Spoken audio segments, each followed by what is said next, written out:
Emas ketujuh Indonesia diraih oleh Jafro yang turun nomor ketepatan mendarat tunggal putra yang digelar di Gunung Mas, Jawa Barat. Jafro menduduki peringkat pertama dengan nilai 2, menyingkirkan 33 atlet lainnya. Di depan sudah terlihat bendera Indonesia sudah akan ya, ini adalah momen kebanggaan kita. Jafro Megawanto. Alhamdulillah sangat bangga bisa meraih medali emas untuk bangsa Indonesia.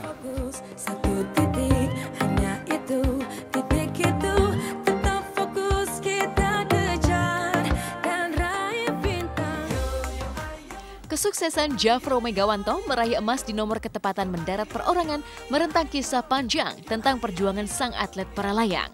Berasal dari keluarga petani yang sangat sederhana di Batu Malang, Jawa Timur, Jafro tak pernah patah arang mengejar impian. Jatuh hati pada dunia para layang sejak masih duduk di bangku sekolah dasar, atlet berusia 22 tahun ini bahkan memulai kiprahnya sebagai paraboy atau tukang lipat parasut dengan upah Rp5.000 per parasutnya. Awal mulanya sih berawal dari melipat parasut, terus direkrut jadi atlet, ditawari sama manajer klub perlipatan 5.000 untuk satu parasut. Ya itu tergantung yang terbang mas. Rata-rata 25.000 per hari. Di sana kalau mungkin anak kecil kalau di sana ngelipet itu lebih bagus daripada main nggak menghasilkan apa-apa. Awal mulanya dia melipat parasut sampai dari kelas 5 SD sampai SMP kelas 2. Terus direkrut sama Pak Yosi. Melakoni profesi sebagai paraboy hingga kelas 2 SMP, Jafro kemudian direkrut oleh salah satu klub untuk berlatih para layang. Tapi bukan berarti perjalanannya mulus tanpa rintangan. Persoalan ekonomi di mana ia harus naik ojek untuk sampai ke tempat latihan menjadi hadangan yang membuat orang tuanya sempat melarang Jafro berlatih para layang. Bukan ibu sih, bapak. Ya karena sering minta uang kan. Biasanya kan kalau latihan sehari bisa 3 kali, 4 kali naik. Nah kan kalau uang lipet kan nggak cukup buat, jadi minta orang tua. Dan tiap hari itu akhirnya orang tua ngeluh juga, sempat nggak dibolehin.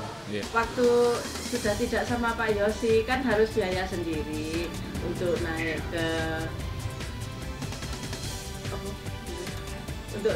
ke puncak Gunung Banyak kan harus ngojek. Untuk kesananya itu kan satu berangkatan 15.000, padahal sampai punya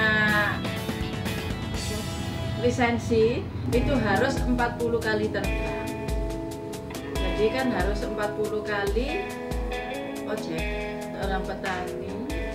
Jadi ya sementara saya suruh berhenti, tapi dianya nggak mau.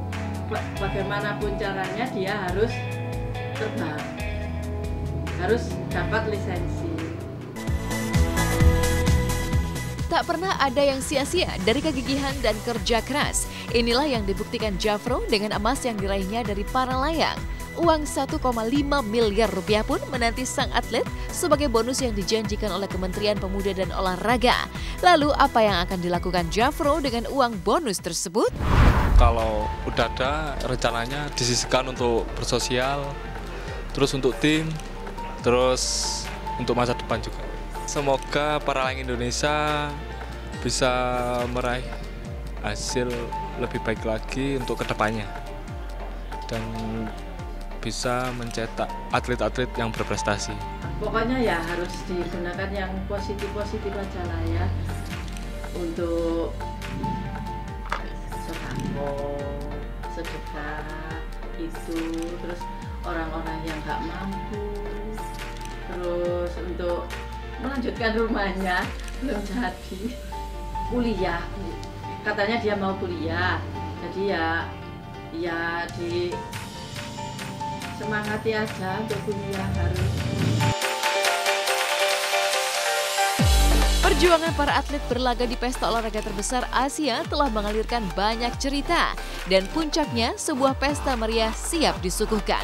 Lebih mengedepankan nuansa Asia, closing ceremony nantinya juga tak kalah spektakuler dengan acara pembukaan Asian Games 2018. Apalagi ketika acara penutupan Minggu 2 September 2018 pukul 18.15 waktu Indonesia Barat yang akan disiarkan live oleh SCTV akan dimeriahkan oleh bintang K-pop Super Junior yang ikut berpartisipasi. Di opening aku nyanyi, itu juga keren banget. Maksudnya pengalaman yang mungkin nggak akan pernah bisa Rian lupain karena konsepnya gila banget, terus produksinya juga sangat serius. Belum pernah sih kayak nyanyi di acara internasional yang benar-benar diproduksi dengan sangat profesional, tuh baru pertama kali. Keren banget itu. Kalau penutupan kayaknya udah pasti bakal keren, apalagi ada Super Junior ya. Super Junior terus ada gue juga nungguin lagu yang gue bikin Bright as the Sun dinyanyiin sama penyanyi-penyanyi yang lain, itu salah satu hal yang gue tunggu juga. Aransemennya beda atau enggak sama yang sebelumnya, sama yang opening. Show the world you're as bright as the sun. We deserve to be the one and fight your fears, come on. Don't waste your time. Where's the energy to shine and give your best, let God do the rest. Sukses menjadi tuan rumah, Indonesia kembali menyuguhkan kemeriahan persembahan terakhir, dimeriahkan oleh artis nasional dan internasional.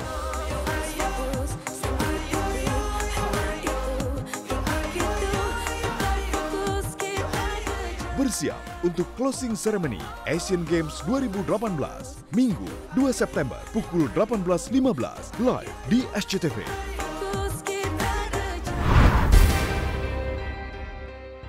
Kesuksesan Javro Megawanto, atlet para layang peraih emas di Asian Games 2018 yang telah berjuang dari titik terendah sebagai tukang lipat parasut, kini membawa kebanggaan tersendiri bagi keluarga dan juga bangsa Indonesia. Di lain kisah, Ahmad Albar sedang berduka atas kepergian putra ketiganya, Faldi Albar. Seperti apa mendung duka proses pemakaman almarhum Faldi Albar di TPU Tanah Kusir Kamis kemarin? Sementara itu, seperti apa pula keseruan Natasha Wilona yang sedang berlibur di Pulau Dewata, mulai dari menjajal permainan ekstrim hingga menaklukkan tantangan rock balancing atau menyusun batu?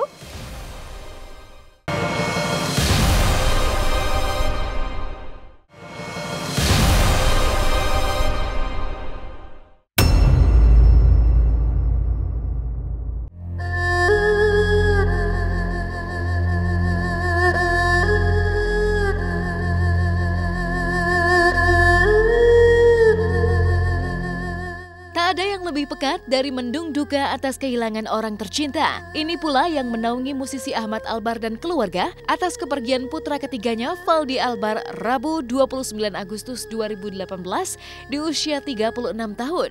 Dan setelah disemayamkan di rumah duka, prosesi pemakaman almarhum Faldi Albar digelar pada Kamis siang kemarin di TPU Tanah Kusir. Fahri Albar yang kini tengah menjalani rehabilitasi juga ikut hadir dan turun langsung mengangkat keranda hingga menurunkan jenazah adiknya ke tempat peristirahatan terakhir. Tapi sang ibunda Rini S. Bono hanya bisa menyaksikan prosesi pemakaman buah hatinya lewat sambungan video call lantaran tengah berada di luar negeri menemani Sean, adik tiri Fahri.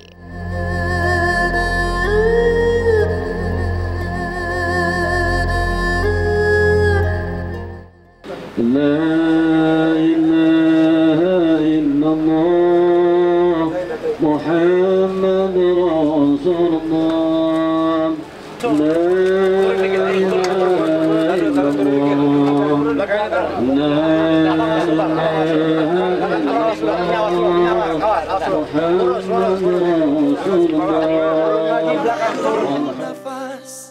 Kadang tersengal terjemahkan sang putus asa.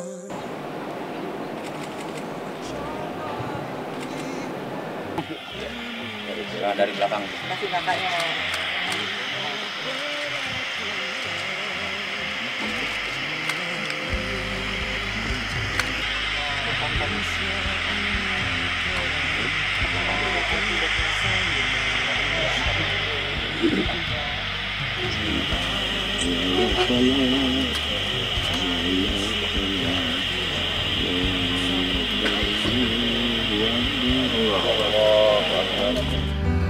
Aku percaya suatu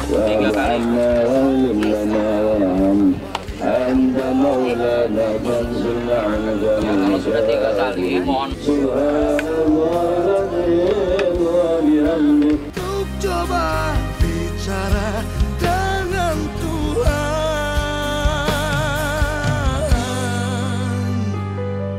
Semua batas telah sirna terhempas dalam keangkuhan.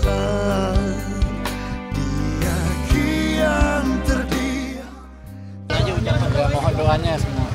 Mohon doanya buat sosok almarhum. Mohon doanya buat adik saya. Terima kasih banyak.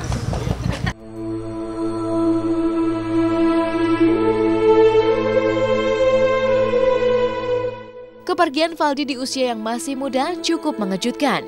Pasalnya selama ini tak pernah terdengar kabar tentang sakit yang diderita almarhum, dan dari keterangan keluarga, Valdi telah bergelut selama 2 tahun terakhir dengan penyakit MAH dan liver. Liver sama MAH-nya ya, yang terutama dari MAH itu kan Dia biasanya ke Jadi dia sering banget sakit di perut. metabolismenya. Buat Valdi kayaknya udah memang hobi untuk dirawat di rumah sakit, jadi kita semuanya merasa ya nggak apa-apa setiap kali dia mengeluh ya biar dirawat. Jadi kalau yang kali ini sebenarnya kita semua nggak ada yang sangka sama sekali nggak terpikir oleh kita ya, karena memang biasa gitu kalau dia nggak enak perutnya masuk nanti sebentar sembuh pulang ke rumah lagi Pak. Mohon diikhlaskan, mohon dimaafkan.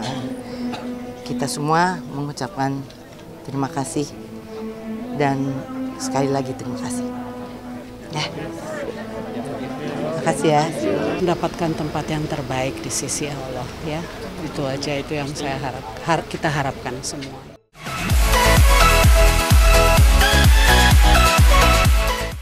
Meninggalkan duka keluarga Ahmad Albar, Natasha Wilona menikmati liburan di Pulau Dewata di tengah-tengah kesibukan syutingnya.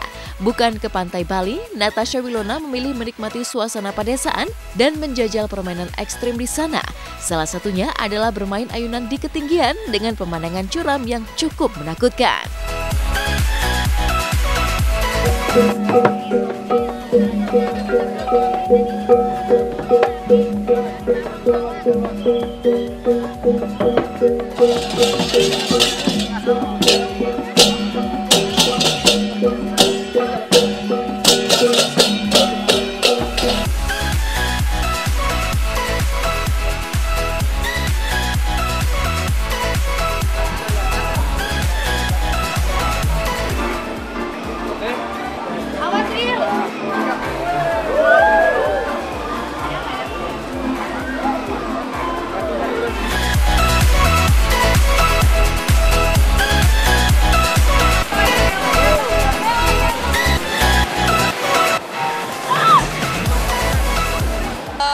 Luar biasa sih tadi, seru dan agak sedikit seram ya kalau kita ke arah sana karena kita ngeliat bener-bener ke bawahnya gitu lumayan ekstrim, tapi kalau ke arah sebaliknya nggak terlalu seru karena ngeliat bawahnya buset jauh banget ya, kayaknya tinggi banget ya, jadi kayak agak-agak keder juga gitu deh.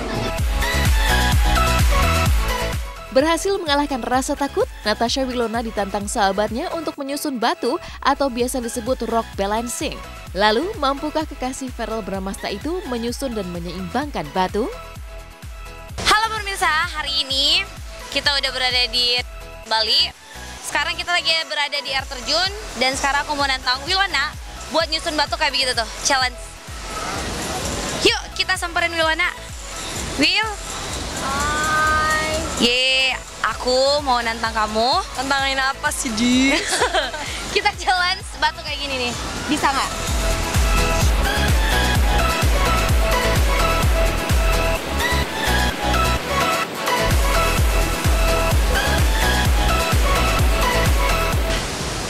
Susah, apalagi kita bikin dalam air, bayangin kan?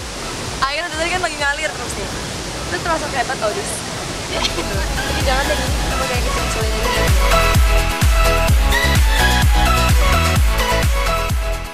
Kalau ke tempat syuting gue naik motor gitu, misalnya ada yang lihat, gila Londro gitu, pasti ada yang teriakin gitu.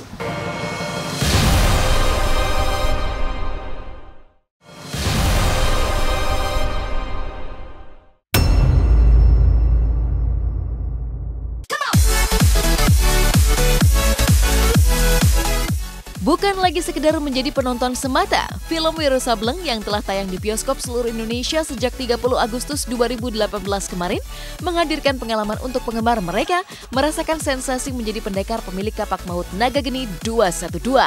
Berlangsung hingga 9 September 2018 mendatang, para penonton juga bisa memiliki pernak-pernik Wiro Sableng yang dijual terbatas di salah satu mal di kawasan Kuningan, Jakarta Selatan.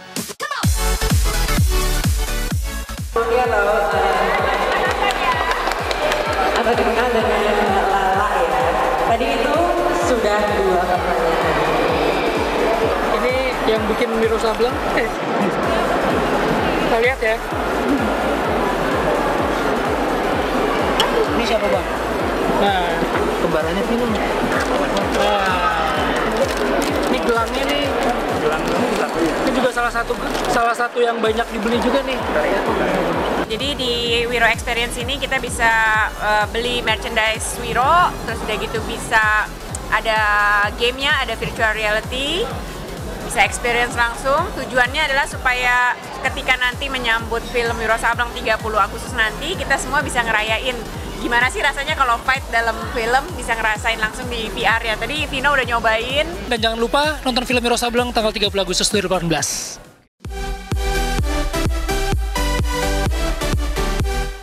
Sementara itu, film Gila Lundro yang baru tayang di bioskop pada 13 September mendatang juga menghadirkan pengalaman luar biasa bagi Yoriko Angelin. Pertama kali berperan dalam film komedi, Yoriko merasa sangat bangga bisa beradu akting dengan bintang top seperti Indro Warkop serta Tora Sudiro. Lalu bagaimana pula pengalaman Tora yang kini kerap dipanggil dengan sebutan Gila Lundro dari masyarakat yang melihatnya?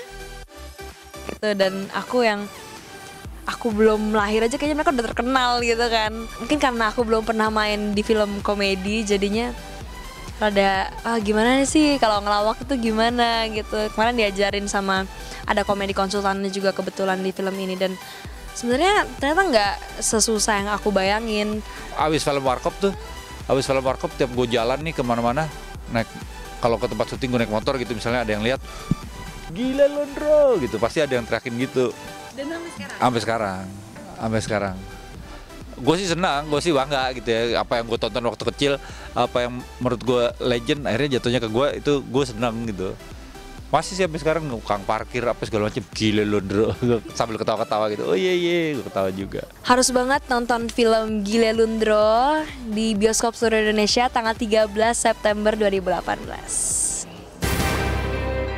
Pemirsa, usai sudah perjumpaan kita hari ini. Saya Nisha Anggun, pamit undur diri dari hadapan Anda. Saksikan terus Hot Shot setiap hari Jumat, Sabtu, dan Minggu mulai pukul 6 waktu Indonesia Barat, tentunya hanya di SCTV, satu untuk semua. Hei kawan, pandanglah ke depan, kau lihat ufuk fajar harapan. Kita hidup dalam persahabatan, kita melangkah menuju